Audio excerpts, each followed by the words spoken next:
So you're dealing with stomach problems that just won't quit. And that what if question? Man, it can be really tough. The uncertainty alone is just draining. Well, that's exactly why we're here.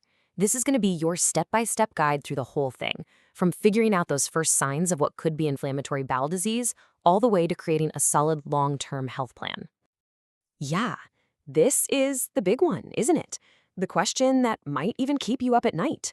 I mean, we've all had stomach bugs, right? Or eaten something that just did not agree with us. But when does it cross that line? When does it become something you really need to talk to a doctor about? Let's dig into what the doctors are actually looking for. Okay, so first up, the spark. This is all about learning to recognize those specific signals your body might be sending you. The ones that say, hey, maybe it's time to get this checked out. All right, so a lot of people have heard of irritable bowel syndrome, or IBS. And yeah, it can make you feel pretty miserable, but it usually doesn't cause these specific red flag symptoms you see here. We're talking about things like waking up in the middle of the night needing to run to the bathroom, seeing blood, dropping weight when you're not trying to, or becoming anemic. These are the kinds of signs that make a doctor's ears perk up and think, this could be something more than IBS.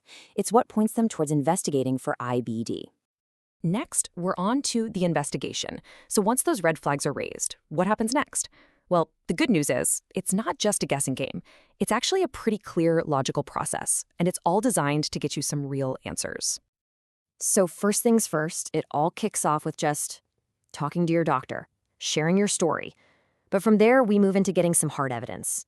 Lab tests are a big part of this, especially a stool test called fecal calprotectin, which is a great marker for inflammation. If that comes back positive, a colonoscopy is usually the next step. It lets the doctor literally see what's happening inside. But the absolute final piece of the puzzle? That's the biopsy. They take these tiny little tissue samples, a pathologist puts them under a microscope, and that's where the definitive story gets told. All right, part 3, the verdict. The investigation has confirmed there's inflammation. So now the big question is, which one is it? Is it Crohn's disease or is it ulcerative colitis? Getting this right is absolutely crucial because it shapes the entire treatment plan going forward. Okay, so let's look at the key patterns that doctors are searching for.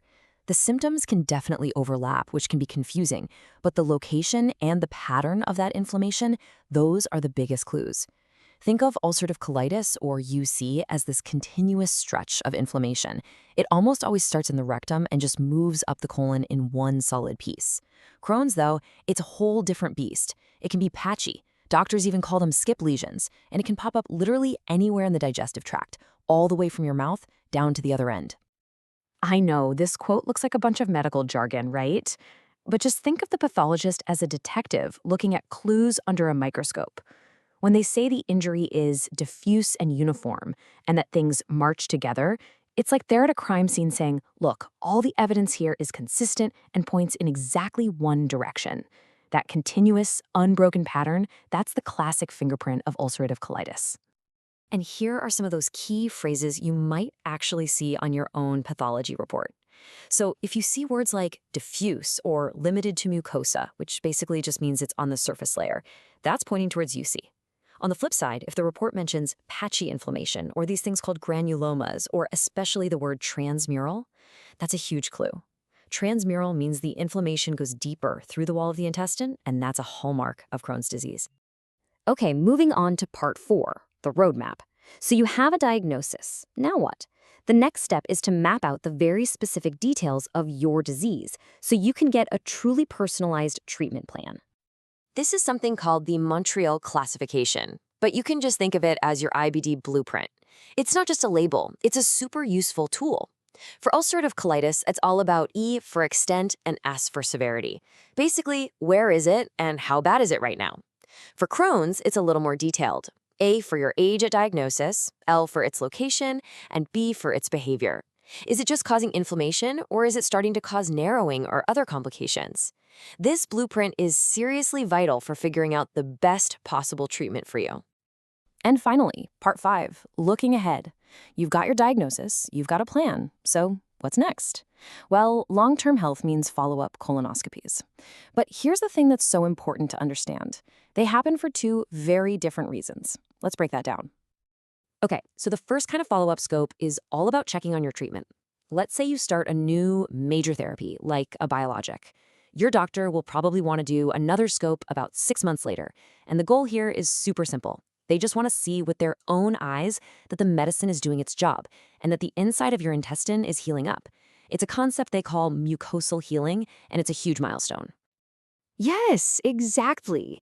And this is so important to get straight in your head because honestly, it can save you a ton of worry. A scope to check if your medicine is working is one thing. The long term program for cancer prevention is something else entirely. They are not the same. So, this second type of scope is called dysplasia surveillance. And the best way to think about it is like a proactive safety check. See, having inflammation for a really long time can, over years, increase the risk of developing these little precancerous changes called dysplasia. This surveillance program is designed specifically to look for and find those changes super early, long before they could ever turn into a problem. It's all about prevention. Let's actually map this out on a timeline so it's crystal clear. You have your first scope when you get diagnosed, that's your baseline. Then maybe you have that healing check scope about 6 months after you start a big new treatment. But that separate cancer surveillance program, that doesn't even get on the radar until about 8 years after your symptoms in the colon first began. So, why 8 years? Why that specific number? Well, it's because massive studies have shown that it takes roughly that long for the slow, simmering effect of chronic inflammation to build up and create any sort of meaningful risk. So this is not something you need to lose sleep over when you're newly diagnosed. The clock only starts when your colon symptoms begin. And for those first several years, the one and only focus is on getting the inflammation under control and getting you feeling well. Now, listen up, because this is a really important point and it can ease a lot of anxiety. Not everyone with IBD even needs to be in the surveillance program. If you have ulcerative colitis that's only in the rectum, that's called proctitis, or if your Crohn's is only in your small intestine, then this whole routine surveillance thing, it's generally not needed. The increased risk is really tied to having long-term, widespread inflammation in the colon. And even when you do start surveillance, it is not a one-size-fits-all deal. Not at all. The schedule is completely personalized based on your specific situation. So yeah, if you're considered high risk because of other factors, you might have a scope every year. But if your disease is quiet and you're in remission, that interval could be stretched out to every 2 or 3 years. It's a dynamic plan that changes and adapts right along with your health. You know, the technology for this has also gotten so much better, it's incredible. The old way was kind of like looking for a needle in a haystack. They just take a bunch of random biopsies up and down the colon and hope they found something. But today, the modern standard is way smarter. We use high-definition scopes with special dyes or light filters. It's a technique called chromoendoscopy. And what it does is it makes any abnormal, sneaky little spots light right up.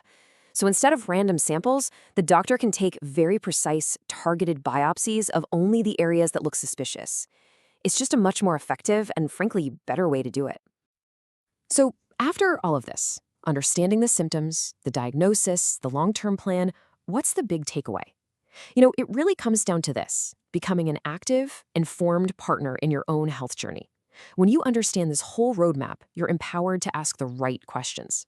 You can go to your doctor and say, okay, based on my specific IBD, what does my long-term surveillance plan look like? It ensures that you're not just a passenger along for the ride, but you're actually in the driver's seat of your own health.